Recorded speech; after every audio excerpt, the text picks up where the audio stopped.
کسی شاگرد نے اپنے استاد سے کہا کہ ہم دن رات اللہ تعالیٰ کی نافرمانی کرتے ہیں مگر اللہ تعالیٰ ہمیں سزا نہیں دیتا۔ استاد محترم نے جواب دیا، ایسی بات نہیں، اللہ تعالیٰ ہمیں کتنی سزائیں دیتا ہے مگر ہمیں اس کا احساس نہیں ہوتا۔ اللہ تعالیٰ کی سزائیں کیا ہوتی ہیں؟ سنو۔ مناجات الہی کی لذت سے محرومی، کیا رب سے مناجات کی لذت تم سے چھین نہیں لی گئی؟ قساوت قلبی، اس سے بڑی سزا کیا ہو سکتی ہے کہ انسان کا دل سخت ہو جائے۔ نیکیوں کی توفیق نہ ملنا، ایک بڑی سزا یہ بھی ہے کہ تمہیں نیکیوں کی توفیق کم ملے۔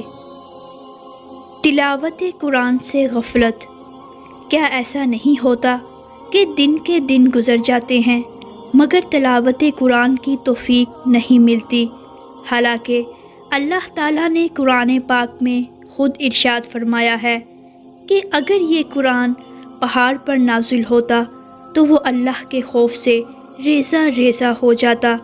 ہم یہ آیت سنتے ہیں مگر ہمارے دلوں پر اس کا کوئی اثر نہیں ہوتا۔ تہجد سے محرومی، لمبی لمبی راتیں گزر جاتی ہیں مگر کبھی تہجد کی توفیق نہیں ملتی۔ نیکیوں کے موسم بہار کی ناقدری، نیکیوں کے موسم آتے ہیں اور گزر جاتے ہیں جیسے شوال، رمضان اور ذی الحجہ کے ایام، مگر ان موسم میں عبادت کرنے کی توفیق نہیں ملتی۔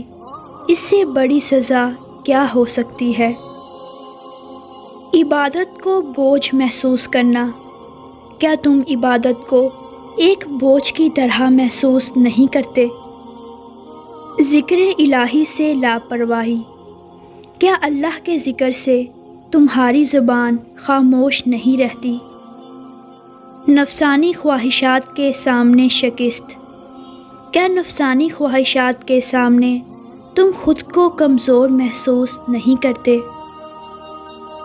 دنیا کی محبت، کیا تم مال و دولت اور عزت و شہرت کی بے جا حرص اور لالچ میں مبتلا نہیں ہو؟ اس سے بڑی سزا اور کیا ہو سکتی ہے؟ کبیرہ گناہوں کو معمولی سمجھنا، کیا ایسا نہیں ہے کہ تم کبیرہ گناہوں کو معمولی اور حقیر سمجھتے ہو جیسے چغلی، جھوٹ اور غیبت وغیرہ؟ فضول کاموں میں مشغولیت، کا بیشتر اوقات تم فضول کاموں اور لایانی چیزوں میں مشغول نہیں رہتے؟ آخرت سے غفلت، کیا تم نے آخرت کو بھلا کر دنیا کو اپنا مقصد نہیں بنا لیا؟ یہ ساری محرومیاں اور بے توفیقی اللہ کی طرف سے عذاب اور سزائیں ہیں مگر تمہیں اس کا احساس نہیں ہوتا۔ خود پر غور کریں، کیا کہیں یہ باتیں آپ میں تو موجود نہیں؟